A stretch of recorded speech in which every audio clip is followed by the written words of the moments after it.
Hello, I'm Ginnie Reames, your host of Plans for the Future. This edition is on environment and climate change. If we start reducing our carbon footprint and also reducing our greenhouse gas emissions dramatically, many climate experts also say, on estimate, we have 9 years left. That's 2030 before we hit the tipping point, at which time we can't rebound. Hello, I'm Jay Spock. My name is Matthew Langford. How do you want to help the environment, Jace? Mainly, I want to help it by just advocating and working towards having more public transportation options being available so everyone's carbon footprint can really be reduced. Why do you want to help the environment, Matthew?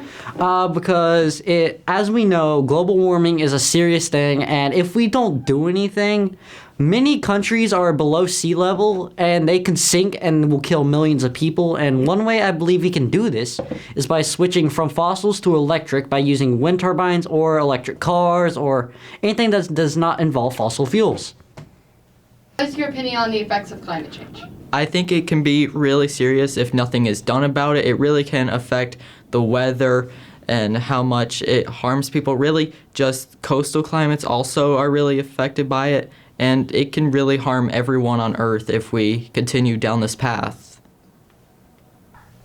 Hey, Matthew, what is your opinion on the effects of climate change? Well, it is very bad, and in my opinion, I believe that we need to stop it because millions of animals are dying. So, for example, take the penguins. The penguins live in North and South Poles, and the glaciers are melting. And because of that, it's going to cause flooding, and many animals can lose their homes. What is the science behind your plan, and how do you think society is going to help? It's really been well known for a while that getting more public transportation would really lead to less carbon emissions from vehicles. So if really less people use their own personal vehicles and more carpooling or buses exist, that will lower everyone's carbon footprint. How does society affect your vision for helping the environment? Well, I do believe that many people can change. So, take one of the most famous YouTubers, Mr. Beast, for example. He did some with Team Seas, where you donate to help pick up millions of trash in the ocean. I feel like more people should be doing that, in my opinion. So I feel like society can do a lot more than they're doing now. Because if you don't do anything, might all die. The numbers are staggering. There are an estimated 5.25 trillion pieces of plastic debris floating in the ocean, amounting to 269,000 tons. Meanwhile, certain deep-sea regions are littered with billions of plastic microfibers per square kilometer.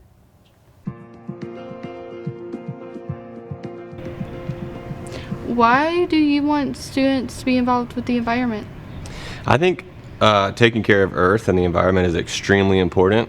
It's an easy thing to talk about, but to actually do it and be able to make an impact is really, really meaningful. And I think it's cool to be able to do that in our high school, where we really can make a big difference here with things like recycling or being more environmentally friendly with what we do. And talking about that on Earth Day, I think is extra cool. Yeah. Is there anything that you plan on doing with the students next year? One of my first priorities once we get the environmental club up and running is to get a recycling program. You look around the school and we use so many things that are recyclable that we throw in the trash can. So that would be priority number one, is recycling. Yeah.